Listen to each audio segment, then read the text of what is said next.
네, 시청자 여러분 안녕하십니까?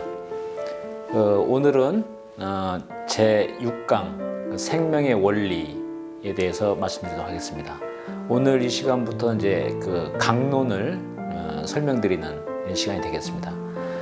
지난번까지는 건강 실천의 요체로서 그 건강 실천의 어떤 그 모델을 총론적으로 말씀드렸고, 그리고 내외단전 순환호흡을 실습을 해봤습니다. 실습 과정에서 해본 분들이 좀 느끼시겠지만 그 기호흡은 공기호흡과는 완전 별도의 개념이기 때문에 공기호흡은 산소를 받아들이고 이산화탄소를 내뿜는데, 좀 더 쉽게 말하면 산소를 우리 체내에 넣기 위한 과정입니다. 그게 공기호흡의 목적이거든요. 그렇기 때문에 산소하고 기압은 다른 개념이거든요. 완전히 그래서 그 기호흡은 공기호흡과는 별도의 체계로 돌아가는 겁니다. 따라서 이 공기호흡은 신경 안 쓰셔도 전 시간에 말씀드린 대로 이 기가 정을 통제하는 거기 때문에 정이 기를 통제하지 않습니다.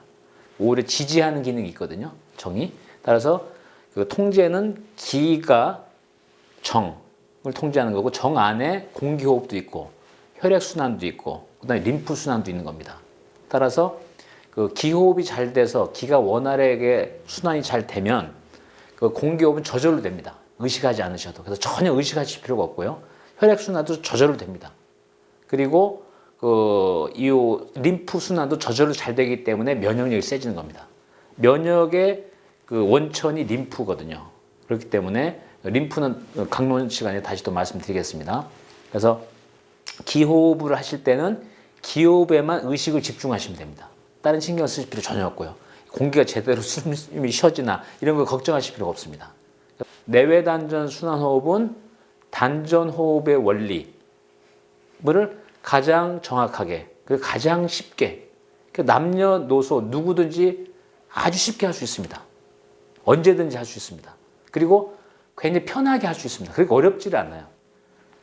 원리는 원래 편한 거거든요. 편하고 단순한 겁니다. 원리가 복잡한 건 거의 원리일 가능성이 높지 않습니다.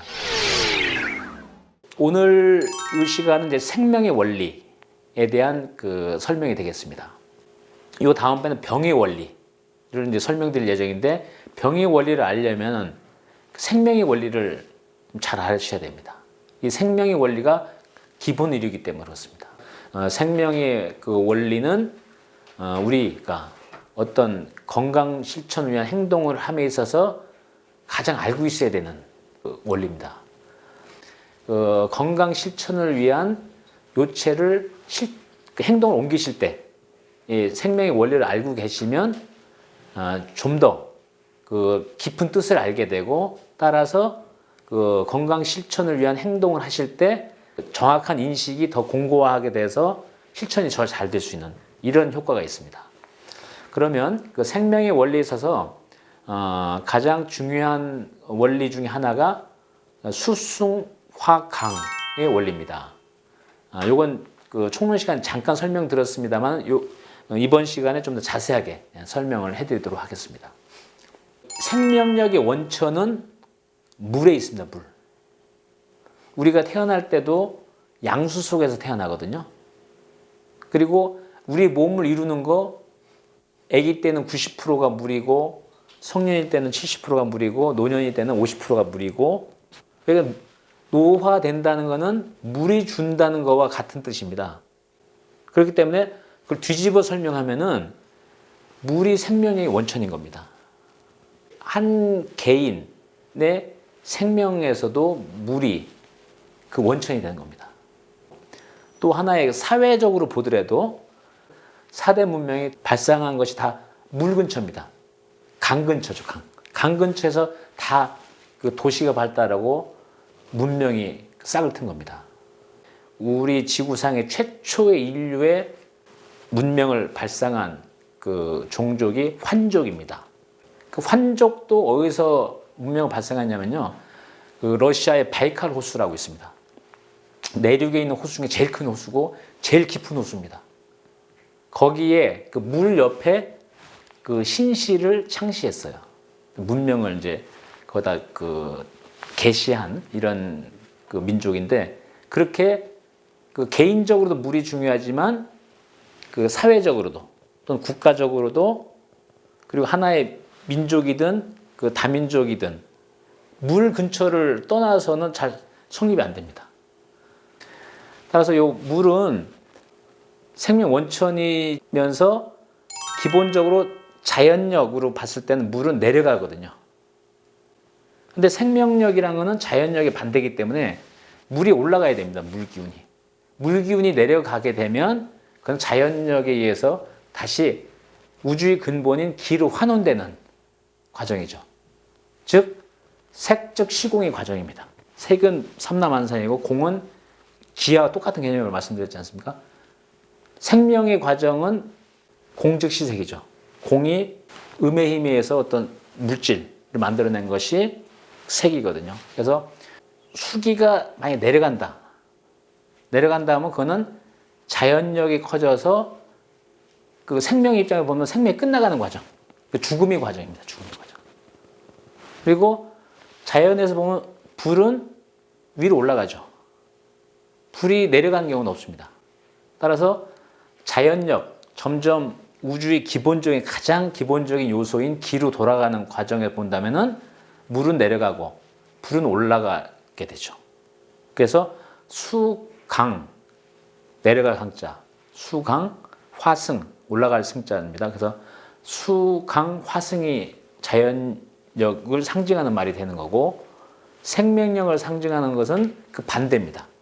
수승 수기가 올라가고 화강 불의 기운이 내려가는 겁니다.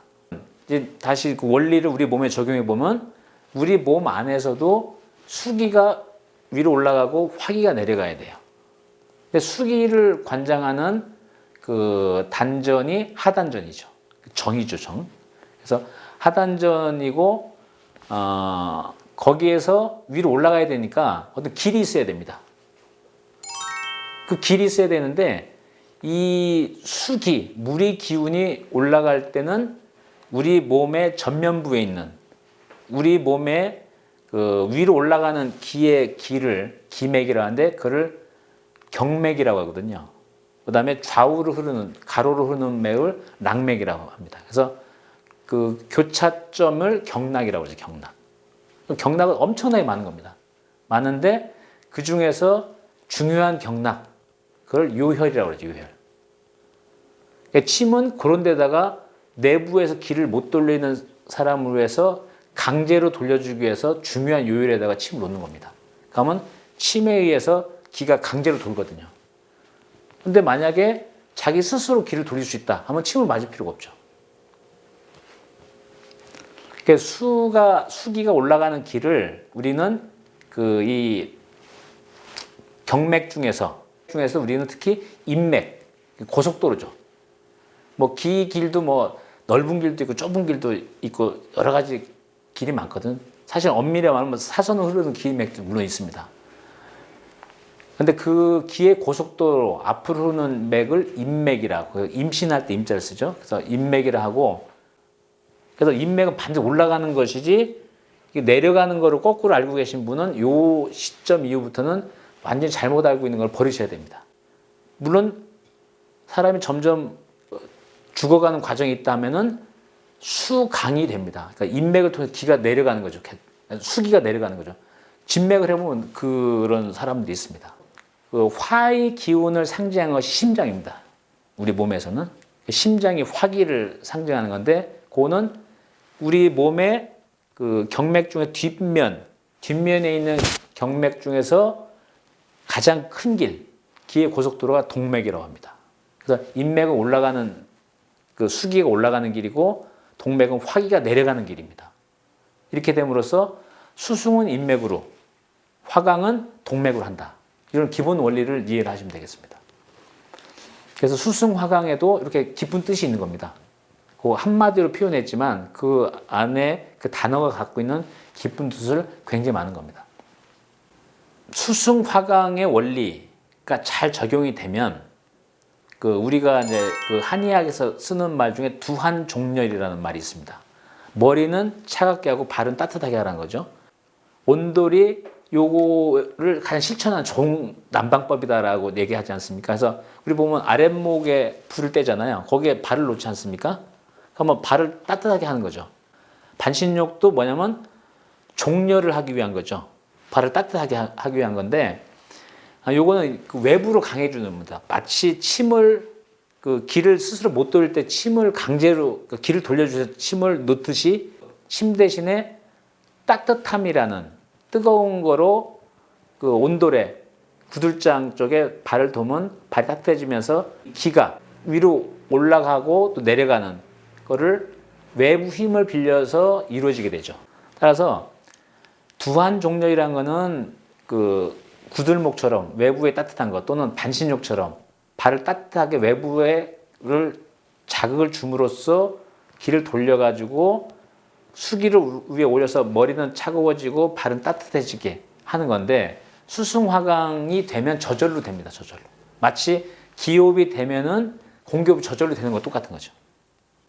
그러니까 수승화강과 화강의 결과는 두한종렬이지만 이 방식은 다른 것이라는 거죠. 수승화강은 우리 내부에서 우리 스스로가 그런 순환을 하는 의미가 있고, 두한종렬은 그 결과물을 말하는 겁니다. 결과물. 따라서 여기는 스스로 돌려서 수승화강을 시켜서 이루어지는 결과일 수도 있고, 그게 안 돼서 외부의 힘을 동원해서 나온 결과물일 수도 있는 거죠. 두한종렬이라는 거는. 그래서 두한종렬이라는 것이 사실은 엄밀하게 얘기하면 이거는 안 좋은 상태지만 수승화강의 의미를 강조하기 위해서 흔히 쓰는 말이기 때문에 제가 설명을 드리는 겁니다. 그러니까 수승화강과 두한종렬은 관계는 수승화강이 잘 되면 저절로 얻어진 결과, 그것이 두한종렬이고, 요거는 약간 강조된 표현이기 때문에 정확히 본다면 두온조곤, 그 손과 발, 손도 이제 그 따뜻해지거든요. 그래서 엄밀히 말하면 두 대신에 그 수를 써야 됩니다. 수온조곤, 이게 쓰는 것이 가장 동양의학의 원리상은 가장 적합한 표현입니다. 근데 흔히들 한의학에서 두한종렬이라는 말을 쓰기 때문에 그 관계성을 제가 설명드리기 위해서 이제 말씀을 드린 것입니다.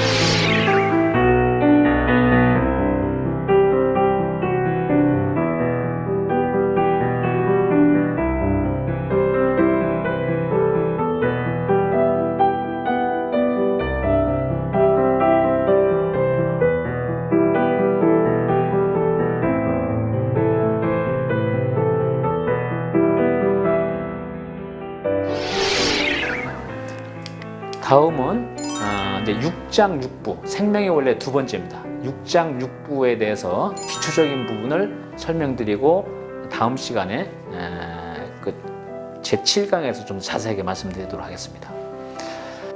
그 사람한테는 6가지 기운이 있거든요. 음양오행설에서 목, 화, 토, 금수라고 상징을 했습니다. 뻗어나가는 목의 기운, 화의 기운, 토의 기운, 금의 기운, 그 다음에 물의 기운. 그런데 중요한 거는 이 기, 이 목, 화, 토, 금수, 이거는 하나의 5개 유형인데 이거는 정을 이루는 거고 눈에 보이는 겁니다. 근데 우리 정기신 음양보용에서 이제 우리 인간이 정기신으로 이루어졌다고 하는데, 목, 화, 토, 금수는 정에 있는 겁니다. 정. 따라서 인간의 기는 6가지다. 그래서 그 음양 오행설보다는 음양 육행설이 진리에 가깝습니다. 그럼 다시 6개는 음양으로 나눠지기 때문에 음에 해당되는 것은 장, 양에 해당되는 건 부라고 합니다. 그래서 그 목에 해당되는 건 우리 몸의 간입니다. 간. 간이 목 중에서도 음의 기운이 강한 거예요. 그 담은 양의 기운이 강한 겁니다. 그래서 간담이 서늘하다 뭐 이런 표현을 하는데, 요거는 그 간의 기능과 담의 기능과 관련돼서 우리가 이제 그 생각해 볼 수 있는 이런 표현이고, 그거는 또 다른 강론에서 여기 그 말씀드리도록 하겠고요. 화에 해당되는 거는 심, 그 다음에 거기 양에 해당하는 것이 소장입니다. 소장.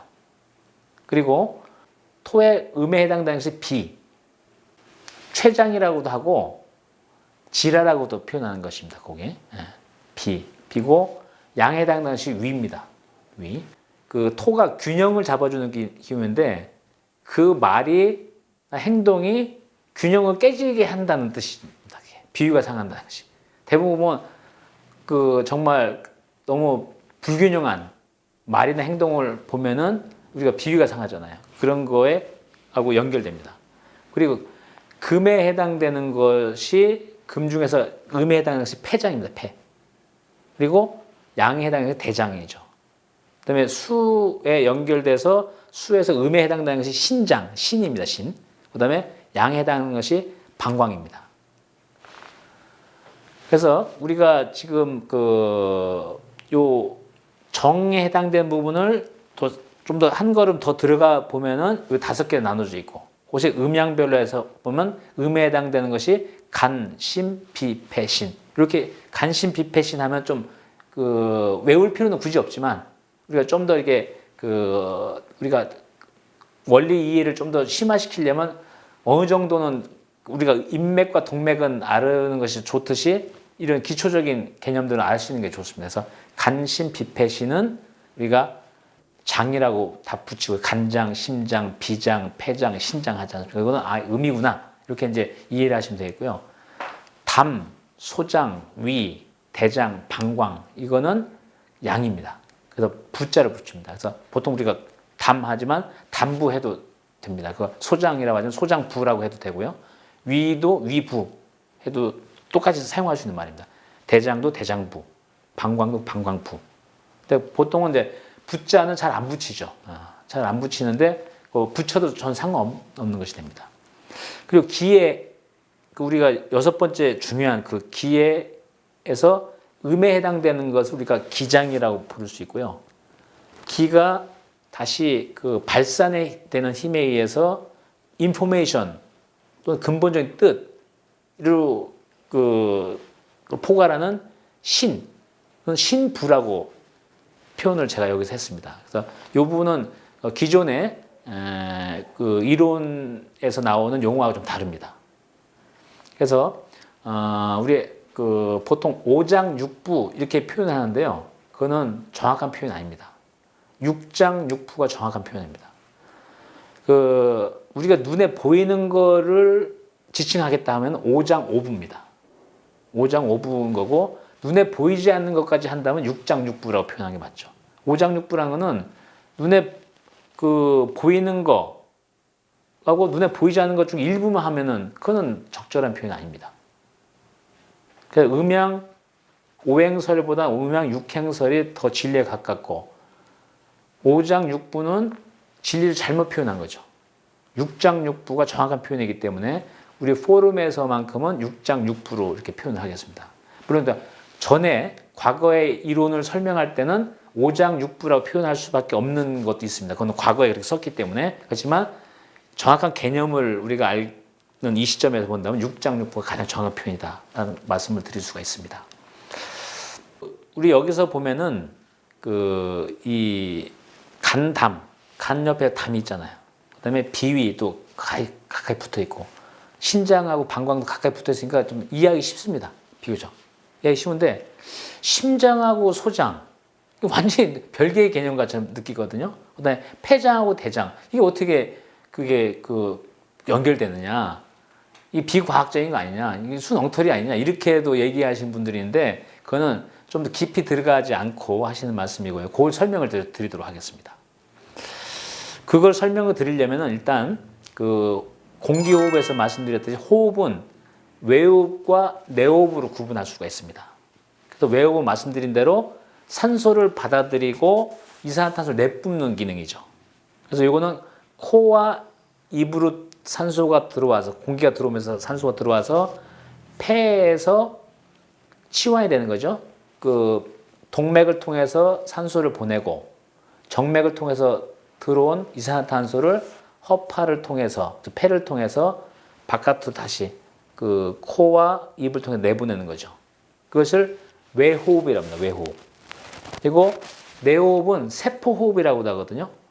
그거는 동맥을 통해서 내려간 산소가 세포 내에 혈액 안에서는 헤모글로빈이 그 산소를 운반합니다. 헤모글로빈이 운반해서 세포, 전신 세포로 가게 되면 세포 내에는 미토콘드리아라는 게 있거든요. 미토콘드리아가 우리 그 위장을 통해 들어온 음식물, 그 소장에서 이렇게 그 소화되지 않습니까? 그래서 그 음식물의 그 영양분이 흡수가 되잖아요. 흡수가 돼서 그 세포, 뭐 사실 소장도 다 세포로 구성되어 있지 않습니까? 모든 게 세포잖아요. 그래서 그 음식물, 영양소하고 산소가 결합을 해서 요거를 갖다가 당으로 만들어줍니다. 이 당이라는 게 우리 에너지죠. 우리가 뭐 팔도 움직이고 뭐 말도 하고 하면 에너지가 쓰이잖아요. 우리 몸은 구조와 기능으로 나눌 수가 있거든요. 구조는 주로 단백질로 이렇게 그 구성이 됩니다. 단백질로.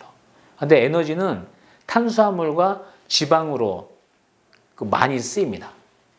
그렇기 때문에 탄수화물은 당으로 바뀌는 과정에서 세포호흡에서 산소가 작용되는 겁니다. 그리고 나서 요 물과 이산화탄소로 이게 그 분해가 되거든요. 그래서 물은 우리 몸에 또 아주 필요한 존재잖아요. 이산화탄소는 일종의 사기죠. 안 좋은 거죠. 그래서 그 정맥을 통해서 이산화탄소를 실어 날라서 그 허파까지 도달한 거. 그 동맥을 통해서 산소 공급하고 세포호흡을 통해서 탄수화물이나 이런 영양소를 당으로 바꿔서 우리 몸을 움직이게 하는 그 당으로, 당이 에너지 원천이죠. 그러니까 우리 말하자면 석탄처럼, 석탄 기관차 하면은 석탄 넣어야지 기관차가 가지 않습니까? 그런 식으로 우리 세포호흡이 그런 역할을 하는 거거든요. 그래서 그걸 그 이산화탄소 발생한 거를 정맥을 통해서 올리는 거, 허파까지. 그걸 내호흡이랍니다. 그래서 외호흡과 내호흡이 결합돼서 호흡이 있는 것이지, 우리가 단전호흡도 외단전호흡과 내단전호흡이 있잖아요. 이 원리는 다 같이 상응되는 겁니다. 그래서 외호흡과 내호흡을 본다면은 우리 몸의 심폐기능, 보통 심폐기능이란 말을 많이 쓰잖아요. 심폐기능이 강하다 하는 경우는 이 외호흡에 해당되는 겁니다. 외호흡. 그죠? 그러니까 폐장으로 종기가 들어와서 혈액으로 날르는 것까지. 동맥으로는 산소, 정맥으로는 이산화탄소. 심폐기능이랑은 외호흡과 직결되는 겁니다. 그리고 내호흡은 어디죠? 결국은 음식물하고 이 미토콘드리아가 그거를 분해해서 에너지를 만드는 거. 그 때문에 소화기능을 하는 소장. 소화기능은 소장과 대장이죠. 그거는 다 상식적으로 아실 겁니다. 심폐기능과 소화기능은 굉장히 밀접한 겁니다. 우리 몸에서 완전히 이질적인 것이 언뜻 생각할 수가 있는데 그렇지 않죠. 그리고 간하고 담이 굉장히 밀접하듯이 비와 위가 밀접하듯이 심폐기능에 해당되는 폐 요거하고 소화기능에 해당되는 소장과 대장이 굉장히 밀접한 겁니다. 근데 심장은 뭐죠? 내부에서 순환을 하잖아요. 내부에서. 그렇기 때문에 외부하고 직결되지 않는 거하고 연결이 됩니다. 그것이 소장이죠. 소장은 외부하고 직결되지 않습니다. 우리 입을 통해서 우리가 소화기관은 하나의 관이거든요. 인체를 구조적으로 본다면. 그래서 입으로부터 해가지고 식도로 해서 위까지 12지장까지가 있고 소장은 대장 만나기 전까지 있기 때문에 안에 있거든요. 심장도 피는 외부로 도는 게 아니고 내부로 돌거든요. 그래서 그럼 왜 심장과 소장이 왜 서로 이게 상응됩니까? 라면 그 이유 때문에 상응되는 거죠. 그 다음에 폐는 뭡니까? 바깥에 하고 교류를 하지 않습니까? 근데 대장도 바깥에 하고 교류를 하잖아요. 대변을 내보내는 것도 교류하는 거거든요. 그렇기 때문에 폐하고 대장이 외부와의 관계가 연결되어 있기 때문에 폐하고 대장이 서로 상응되는 겁니다. 심폐기능인 심장과 폐, 그리고 소화기능인 소장과 대장이 밀접해서 상응될 수밖에 없는데, 그러면 왜 심장이 또 대장하고 연결되지 않고 소장하고 연결되느냐? 이거는 내부를 순환하는 관계거든요. 내부 순환. 혈액도 내부로만 돌지 바깥하고 이렇게 교류하지 않지 않습니까? 피가 나오면 큰일 난다고 생각하잖아요. 그런 식으로 소장도 우리 몸 안에 있지 그 외부하고 직결되어 있지는 않습니다. 외부 직결된 거는 폐죠, 폐. 폐가 외부하고 교류를 하고 대장도 외부하고 연결되어 있어서 교류를 하거든요. 그래서 그런 관계 때문에 심장과 소장이 연결되어 있는 거고 폐와 대장이 연결되어 있는 겁니다. 이렇게 동양의학은 역학적으로 출발했지만 그 오묘한 그 진리가 오묘한 원리가 과학적으로 검증을 하면 다 나옵니다. 목에 해당되는 간담, 화에 해당되는 심장, 소장, 토에 해당되는 비와 위, 금에 해당되는 폐와 대장, 수에 해당되는 신과 방광은 이 부부지관이라고도 다른 말을 표현합니다. 그 정도로 아주 밀접하다는 거죠. 그리고 그 음양이 그 어느 쪽 시소 관계에 있다고 말씀드렸잖아요. 시소처럼 균형을 유지하는 게 건강인데 대부분 기울어져 있거든요. 그래서 한 예를 들자면 간과 담은 부부지관이라 상호 그 이게 반비례 관계가 있습니다. 즉 간의 기운이 강하면 담의 기운이 약해집니다. 시소 같은 거죠. 그 담이 그 실이 돼서 무거워서 내려가게 되면 담은 가벼워서 위로 올라가죠. 그래서 시소 관계가 있다라고 말씀드릴 수 있고요. 그리고 요게 무거워진 것이 실증이죠, 실증. 그리고 가벼워진 것이 허증입니다. 그래서 그 시소는 실증과 허증이 상태를 드러내는 거예요. 요게 균형이 잡히면 건강한 거죠. 실증과 허증은 다 병이니까요. 그래서 간이 예컨대 실증이다. 그러면 담은 허증의 병이 있는 겁니다. 그리고 심장의 경우는 화의 경우에도 심장이 실증에 있으면 소장은 허증이 있습니다. 반대로 소장이 실증에 있으면 심장이 허증이 있는 거죠. 심허증이 생기는 거죠. 그러니까 토의 경우에도 비가 실하면 위가 허하고요. 위가 실하면 비가 허해집니다. 시소처럼. 금기에 해당되는 폐도 마찬가지입니다. 폐가 실하면 대장이 허해집니다. 대장이 실해지면 폐가 허하게 됩니다.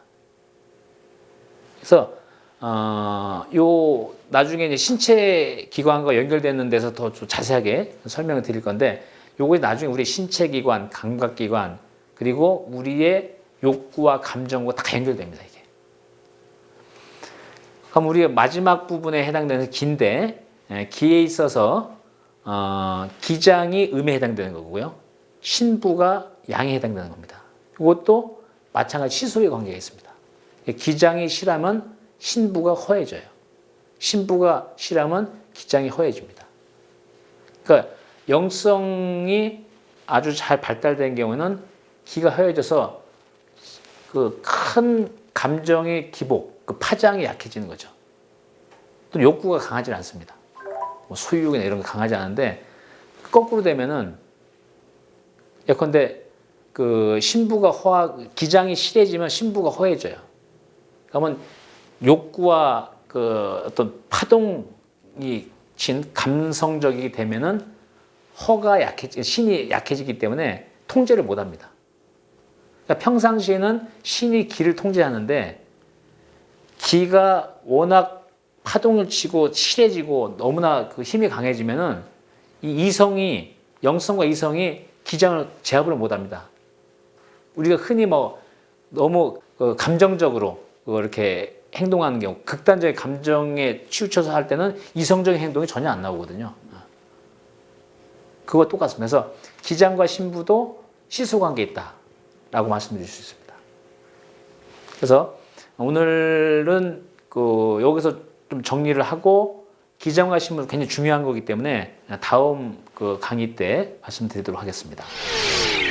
오늘은 정리하자면은 인간의 기를 6개로 유형한다면은 그걸 각각 음양으로 나눠볼 수 있고 음에 해당되는 것이 장이고 양에 해당되는 것이 부다.